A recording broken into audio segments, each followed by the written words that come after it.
Welcome to The Cauldron, a podcast hosted by Ed Bolden-Greer, the creator of Vail. In each episode, Ed will have free-flowing conversations about horror, life, culture, and personal growth. Expect to hear from storytellers, authors, horror experts, life gurus, thought leaders, and influencers. The Cauldron is a place where concoctions of a lot of ideas are brewed down to potions that are sometimes important and useful, sometimes eccentric and bizarre, but always just what you need. The Cauldron podcast may contain explicit language and thematic elements not suitable for all audiences. Listener discretion is advised.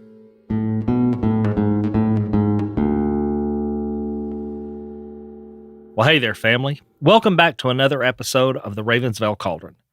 I'm your host, Ed Bolden-Greer, and this is my co-host, Jacob Garner, a.k.a. Frady Cat. Hello, everyone. How you doing, Jacob? What's been going on? You know, same old. Getting used to this time change. We just sprung forward an hour. It's hard to get used to that. I'm just telling you.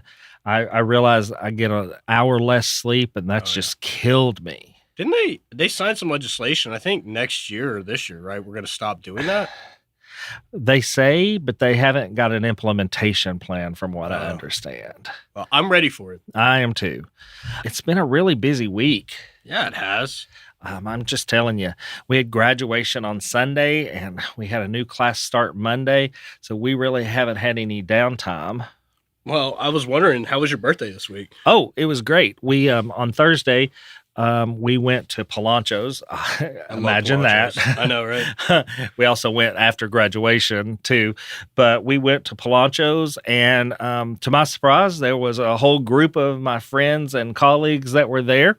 It was a great time. By the way, thank you for not showing up. You're always complaining about not being invited to things. Yeah, like your wedding. Jacob, you were a student when... I don't care. Yeah, then you don't show up to important things like my birthday party. So, yeah, it was low-key, is how I would put it. It was exactly what I wanted. You know, I had people break into my house. Yeah. They broke into your house and left me gifts, and like reverse robbery. Yeah, reverse robbery. Well, family, join us next week as we explore the history and mystery of the top 10 most haunted places in the United States. We'll delve into a chilling journey through the top 10 most haunted places in the United States of America.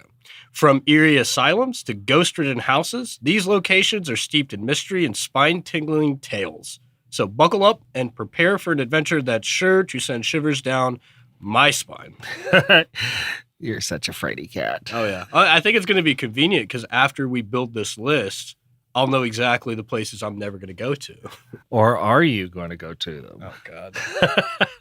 Just as a reminder to everybody, we're in the process of setting up that paranormal investigation at the school that we're going to spend the night in the school. So I cannot wait to watch Jacob explore the paranormal. Oh, God. Jacob, are you ready for your would you rather questions? Oh, yeah, man. I love these. Let's do it. Okay. So, Jacob, would you rather have the ability to time travel at will, but not be able to control the exact location of where you go, or have the power to read minds, but only while singing out loud? Huh. So it's just like if I time travel like 10 minutes forward, I could be in like Cairo, Egypt when I land. Yeah, I'm going to go with the power to read minds. Mainly because, I don't know why, but for like the past week, Garth Brooks's Friends in Low Places has been stuck in my head. That's pretty suitable for you. I know, right? All right. I got one for you. All right. Here's your question. Would you rather find a hidden treasure worth millions of dollars? I like that. But you can't spend it on yourself. Okay. Or would you rather receive a modest sum of money each month that you can spend any way that you like? I just like some money. You just okay. I'm going to say I would rather find the hidden treasure worth millions. Yeah. I'm not surprised by that. You're a very generous person. You and Jared both. And the reason that I think I would choose that is that it didn't say I couldn't buy things for Jared. Hey, yeah, what's mine is yours. That I could also benefit from. But no, in all seriousness, you already know this. Jared and I have a desire to help people, and if we had millions that we could just spend on other people, number one, we'd save a lot of money of our own money. Yeah. But number two, that would be where our happiness would be. You know, so yeah, that's my answer. Well, I hope for my sake you guys find the treasure too. Then. Well, deep in the heart of the Navajo reservation, a small town nestled in the shadows of ancient legends, a sense of unease hung in the air. The people whispered of strange happenings, of eerie sightings beneath the pale moonlight. One fateful night, as the wind whispered through the canyon, a young girl named Lily ventured into the forest. She was drawn to the mysteries that lurked within, curious to uncover the truth that hid in the darkness. As she wandered deeper into the woods, a bone-chilling coldness enveloped her. The trees seemed to whisper secrets, their branches reaching out like gnarled fingers. A sense of foreboding tightened its grip on Lily's heart, but she pressed on, determined to uncover the truth. Suddenly, a rustle echoed through the silence. Lily's heart skipped a beat as she turned to face the source of the sound. There, standing before her, was a figure cloaked in darkness. Its eyes gleamed with an unnatural light, and a twisted smile adorned its face. It was a skinwalker.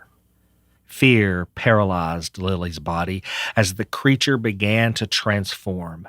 Its limbs elongating, bones cracking and stretching, its skin twisted and contorted, taking on the form of a predatory beast. The air filled with the stench of decay as the skinwalker unleashed a blood-curdling howl. Lily's survival instincts kicked in, and she sprinted through the forest, branches scratching at her face. Desperation fueled her every step as the skinwalker gave chase, its inhuman speed closing in. Just as all hope seemed lost, Lily stumbled upon an ancient burial ground, its gravestones worn with time. She frantically scanned the area for a place to hide, her heart pounding in her chest. Spotting an open crypt, she dove inside, praying it would shield her from the skinwalker's wrath. Silence descended upon the graveyard as Lily held her breath, listening for any sign of danger. Time seemed to stretch on endlessly, each second feeling like an eternity. Finally convinced the coast was clear, she cautiously emerged from her hiding place. But as she stepped out, a bone-chilling realization washed over her. The crypt was not empty. Standing before her, with empty eyes and a twisted smile, was the skinwalker. So, Jacob, did you do your homework? That was good. Yes, I did. Yes, I definitely did. And I just want to say, this topic was a lot of fun. It was. Tell us what you learned. All righty. So I'm going to attempt a pronunciation of the Navajo term for a skinwalker. And a lot of the information that I ended up compiling today was centered around the interpretations of the skinwalker via the Navajo Nation. Now, there are a couple of different tribes in the Southwest that have their own versions of the skinwalker, but the Navajo Nation has a very deep breadth of knowledge about it. So, a skinwalker is a mythical creature or commonly described as a witch in the Navajo culture. Pronounced, and here we go, Yinaloshi. Yinaloshi. And in English, it roughly translates to, by means of it, it goes on all fours. In Navajo folklore, a skinwalker is typically believed to be a human who has acquired supernatural abilities through dark magic or by breaking significant cultural taboos. While they possess abilities that might seem demonic, such as shape-shifting, and they have a malevolent intent, they are not considered demons in the traditional sense of how we imagine demons. Most people look at them as witches. Exactly, and that's where a lot of the research is going to go towards. They are interpreted by the Navajo as being humans who have chosen to use their powers for the forces of evil. According to the oral legends, a skinwalker is a person with the supernatural ability to shapeshift into various animal forms, the most common being owls, coyotes, which are definitely associated with being a trickster, bears, wolves, the typical stuff like that you'll see in the Southwest. But on top of the lexicon of different powers that skinwalkers are said to have, skinwalkers are also reported to be able to take possessions of bodies of human victims, specifically if a person locks eyes with them. And after taking control, this witch can make its victims do and say things that they wouldn't do otherwise. Skinwalkers are very intelligent and powerful people, mainly because they possess the knowledge of forbidden rituals and spells, allowing them to do all of these kind of dark powers that they have. Interestingly enough, most traditional medicine men or women in Navajo culture are taught the perils and the ways of evil dark magic in order to be better prepared to combat against it. This is what makes, in my opinion, the skinwalker even more insidious, because it originally started out as a highly regarded member of the community who now chooses purposely to be evil in the search of power and being corrupted in the process. I thought this was kind of fun. The type of Navajo witchcraft that this is known as is roughly translated in English as the witchery way, which is just a fun word, witchery. Witchery. But this isn't very fun. The skinwalker uses a lot of human corpses in various ways, such as tools from the bones and concoctions that are used to curse, harm, or kill intended victims, crops, or groups of people.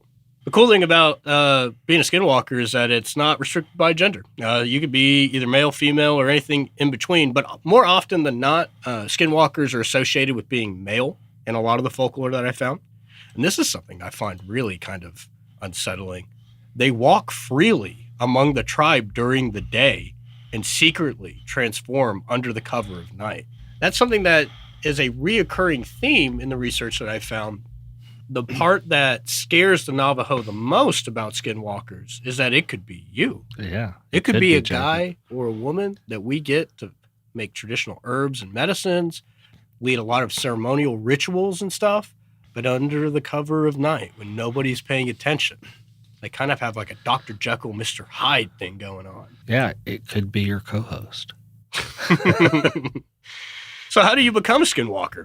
Outside of just choosing to be evil, interestingly enough, I found some information that basically says that he or she must be initiated by a secret society that requires the evilest of deeds.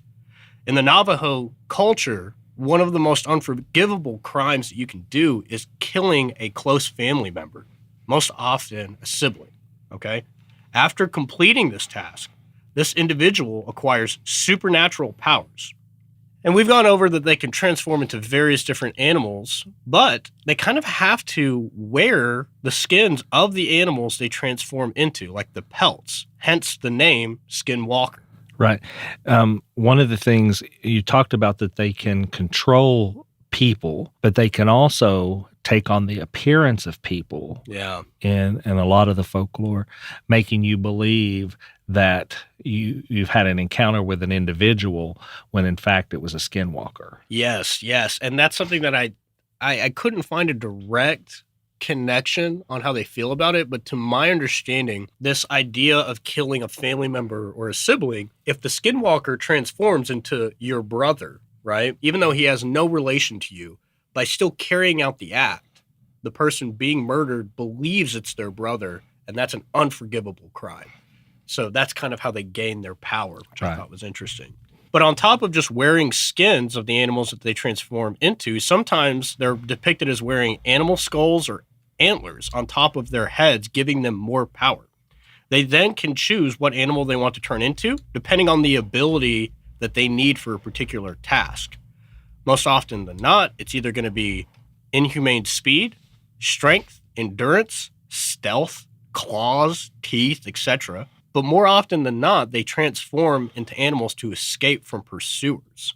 Right. But because of this tendency of skinwalkers wearing the pelts of their animals that they transform into, the Navajo consider it a taboo for its members of the tribe to wear the pelt of any predatory animal, like a bear, coyote, etc.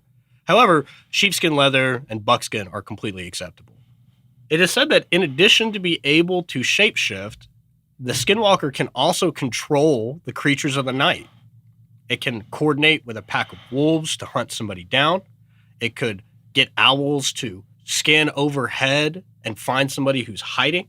Basically, they're like, you know how like in the old comic books, Aquaman could control all the creatures of the ocean? Yeah. It's like what the Navajo believe the Skinwalkers can do. Huh.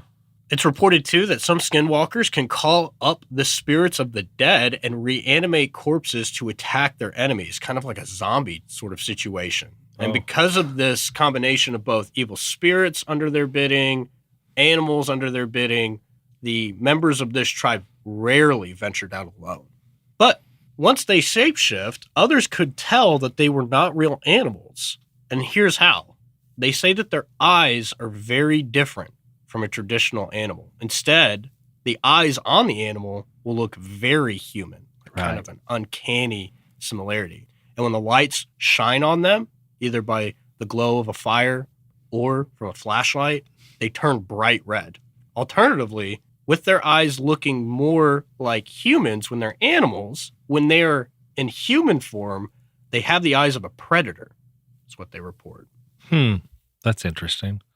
But to go back to the evil society of witches, that kind of speed up the process of turning you into a skinwalker. This coven gathers in dark caves or secluded places for several purposes, but obviously the main purpose is to initiate new members, plot their activities, harm people from a distance with black magic, and perform dark ceremonial rites.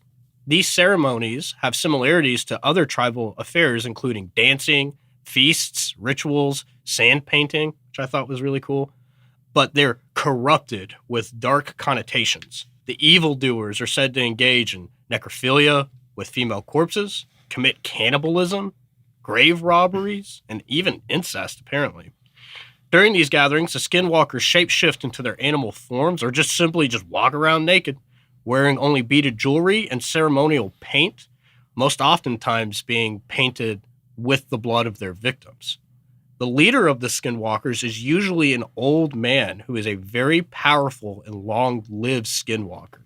But I wanted to dispel something that a lot of people have when they think of skinwalkers. You've seen images and drawings of skinwalkers on the internet. Usually they are these twisted, long, uncanny, kind of forms. mangled. Yeah. And while they do transform into creatures similar to that, the average skinwalker just looks like a normal human being.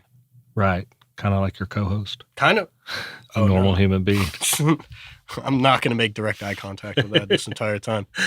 One interesting thing, though, that I found was they are very human. Even though they're kind of this evil being, they're not bloodthirsty murder machines that are just racking up bodies every single night.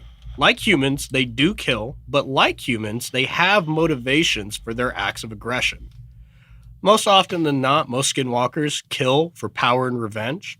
It fuels their murderous intent, but such things cannot occupy the brain of a rational creature all the time. So, as a consequence, skinwalkers do not make murder part of their daily routine. They kill out of greed, anger, envy, spite.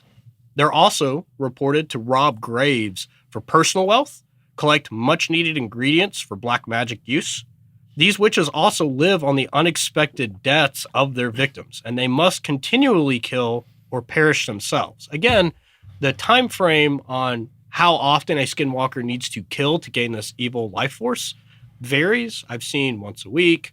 In some of the more gory tales, it's like every night. It seems like overall, the skinwalker, if it was just killing people all the time indiscriminately, it would blow its cover, obviously. A lot of common modern stories of skinwalkers include them in their animal form, running alongside a vehicle and matching their speed. And even as the driver accelerates, they still maintain a side-by-side speed with them. Eventually, the skinwalkers will get bored and simply just disappear into the surrounding wilderness. But in some respects, it seems rather playful, like a dog chasing a car that passes on the street. But just imagine you're going 70 down the road and there's a coyote keeping speed with you or a wolf. Yeah. That would scare the crap out of me. In other instances, people report seeing or hearing skinwalkers outside of their home at night, but rarely does the skinwalker ever enter the dwelling. It seems like there seems to be some sort of protection for most people that a skinwalker will never enter into their building. So that's why some skinwalkers transform into somebody that you would recognize and trust, and they kind of stand outside of your house and beckon you outside where they then can kill you. Right. I wonder if it's anything like a vampire where you have to be invited in. I think so. I think the skinwalkers, they're so evil, right? I think that they gain more power if the sense of betrayal before the death is at its all-time high. Well, that makes sense. So as a PSA, if any of you listening are just chilling inside of your house and then your mother randomly is standing outside in your lawn at like 3 a.m. and she's like, hey, Jacob, come on outside. Don't do it. Just don't do it. She's a skinwalker. One thing that I thought was really interesting that I wanted to bring up was the Navajo witch purge of 1878. More witch killings. I know, right? But it appears that it doesn't matter if it was in the old world in Europe or in the new world in America. People just love hunting witches. People are just hunting witches. Although, to be fair, these witches definitely seem like some witches that you would want to hunt. It evolved as a cultural response to so many people moving across and onto their lands during the forced relocation of a lot of native people. After a series of wars with the U.S. Army, the Navajo were expelled from their land and forced to march to the Bosque Redondo, Fort Sumner in New Mexico, in what is now known as the Long Walk of the Navajo in 1864. Unsurprisingly, there the people suffered from failed crops, illness, death, bad water, and all of this contributed to reducing their numbers dramatically. After 4 years of being forced to be interned there, the government of the United States finally admitted that they had made a mistake, and the Navajo were allowed to return to their homeland in the Four Corners area. During these years, though, many of the tribe members were said to have shapeshifted to escape the terrible conditions. Oh, wow. In the meantime, the rest of the tribe were convinced that their gods had deserted them. Once the people had returned to their homeland, though, their conditions improved, but the dreaded skinwalkers, whom they blamed for their years on the bleak reservation, were still among them. At least that's what they said. Accusations of witchcraft and the hunting of the skinwalkers began. When someone found a collection of witch artifacts wrapped in a copy of the Treaty of 1868, the tribal members unleashed deadly consequences. The Navajo witch purge occurred in 1878, in which 40 suspected Navajo witches were killed to restore harmony and balance to the tribe. Wonder if that worked. I don't know. I thought it'd be cool to go over some accounts of skinwalkers really quick. Yeah, lay it on me. So, interestingly enough, the modern tellings of the skinwalkers are more trickster-like than nefarious and dark. Numerous people have told stories of swift animals running alongside their horses or their vehicles and matching their speed, a speed that's unnatural for whatever animal that the skinwalker is shapeshifted into. So supernatural speeds. Mm-hmm. Okay.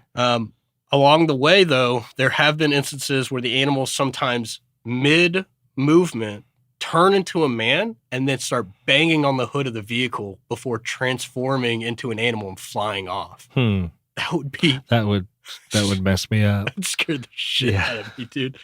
I found a really cool story, though. This story tells of a man making repairs on an old ranch home when he heard loud laughter coming from a nearby sheep pen that he owned. Thinking he was alone, he went to investigate and found all of the sheep but one huddled in a corner of the pen. However, a lone ram, separated from the group, was standing upright on its hind legs and laughing in a very human manner. After the man locks eyes with the ram, he sees that his eyes are not that of an animal, but look like a human staring back. Then, the animal casually and calmly walked away on all four legs. Shapeshifter or skinwalker? I'm going to say skinwalker because shapeshifters are usually, their own thing. Yeah. And imagine seeing that and trying to tell everybody. Yeah, I'd be like, I'm not going to tell anybody. Yeah, exactly. In the 1980s, one notable event occurred of a skinwalker when a family was driving through the Navajo reservation. So again, non-tribe members, right? Non-tribe members. Something jumped from the ditch as they slowed to get around a sharp curve. It was described as a black, hairy creature wearing a shirt and pants, kind of like a werewolf. A few days after this event, oh God, this gave me goosebumps when I found it. A few days after this event where they spotted this creature, the family was awakened to loud drumming and chanting at their home in Flagstaff, Arizona. Outside of their home were 3 dark forms of men outside of their fence. However, these shadowy creatures seemingly could not climb the fence and soon left. Dude, I'm telling you. Oh, that's so creepy. I looked up, images because what you're describing is kind of what I've always considered skinwalkers. So in my research and just now I Googled, not a sponsor, skinwalkers, and I'm surprised at how many of the images show like wolves, and like werewolves as opposed to other animals, and how although they're humanoid, they just look bizarre. There's something off. Yeah, there's just something off. Ugh. Gonna sleep good tonight, aren't you, Jacob? Oh, yeah, I know, right? I thought I would end my research with a couple of different things, but there was one quote from a gentleman named Dan Benchiek, who is an anthropologist at the University of Nevada in Las Vegas. He did a lot of extensive research with the Navajo tribe. He was a non-tribe member, but as he was poking and prodding into skinwalker information, he had this quote to say, quote, "A skinwalker is tied up with the Navajo concept of good and evil. The Navajos believe that life is a kind of wind blowing through you, but some people have a dark wind, and they tend to be evil. One easy way that a lot of Navajos say that you're evil in their tribe is that if you typically have a lot more money or a lot more resources than you need and you aren't helping your fellow tribe members and your kinfolk, that is a symptom of somebody who's got a dark wind blowing through them." Interestingly enough, a lot of Navajos will tell me emphatically, especially when I first started talking to them and they didn't know me very well, that they don't believe in all of the skinwalker stuff. But then, when you get to be a friend, someone that they trust, they'll start telling you about the first time that they ever saw one. Yeah, I could see how you wouldn't want that belief system that you have out to everybody, because just think about how, like the Mothman, how the public has descended on that location and just kind of made it its own. You don't have that privacy anymore. So are they real? And who can say, honestly? In some respects, the tale of skinwalkers is a lot like UFO sightings. Too bizarre to picture to being true, while being too numerous to dismiss. Well, thank you, Jacob. Yeah. Well, family, that's it for this episode of the Ravensvale Cauldron. Skinwalkers are supernatural beings deeply rooted in the Navajo tradition. According to legend, they are witches or medicine men who have acquired the ability to transform into animals. It is said that they can take the form of any animal they desire, from coyote to wolf to owl or bear. These malevolent beings are believed to possess dark powers and engage in witchcraft for evil purposes. The origin of the Skinwalker legend dates back centuries, with stories passed down through generations of Navajo people. Encounters with skinwalkers are often described as traumatic experiences filled with dread. Witnesses have reported seeing these creatures lurking in the shadows, their eyes glowing with an otherworldly light. It's important to note that skepticism exists regarding the existence of skinwalkers. Skeptics argue that these stories are rooted in folklore and superstition, attributing sightings to misidentification or hoaxes. Regardless of one's belief, the legends of skinwalkers continue to fascinate and unsettle those who dare to explore the dark corners of the supernatural. So next time you find yourself in the desolate landscapes of the American Southwest, be cautious of the shadows and keep your senses sharp. You never know when you might come face to face with the chilling presence of a skinwalker, lurking just beyond the veil of reality. And just really quick, I wanted to offer a short disclaimer. Me and Ed will never be able to truly understand the totality of what a skinwalker is or its overall significance in the Navajo culture, simply because we are not part of the Navajo Nation. To fully grasp the concept of skinwalkers would require us to be fully raised up in the cultural and religious context of this tribe. In fact, a bunch of research that I did this week repeatedly brought up how so many Navajo are quite frankly annoyed and offended by non-tribe members repeatedly asking them a barrage of questions about skinwalkers like it's some sort of cool werewolf or vampire lore. It's not. The skinwalker is a very, very taboo topic. So don't be surprised if you attempt to prod a Navajo member for information, even surface level, to be immediately shut down or ignored. I'm Ed Bolden Greer. And I'm Jacob Garner. We hope you've enjoyed this episode. If you like what you've heard, make sure you join us next week as we explore the history and mystery of the top 10 most haunted places in the United States. Now, family, you adults have a few chores to do. Go on over to ravensvail.com and see about doing your chores on social media. Follow us on all the social media platforms that we made available just for you folks. Like, listen, subscribe, and follow wherever you listen to podcasts. And if you don't mind, leave us a good rating and a kind comment. You can find the Ravensvail podcast on your favorite podcast platform. If you haven't already, just search for the Ravensvail Cauldron podcast. And again, make sure you hit the follow button to stay up to date with our latest episodes. Oh, and tell a friend about us, won't you? So until next time, family, see you soon.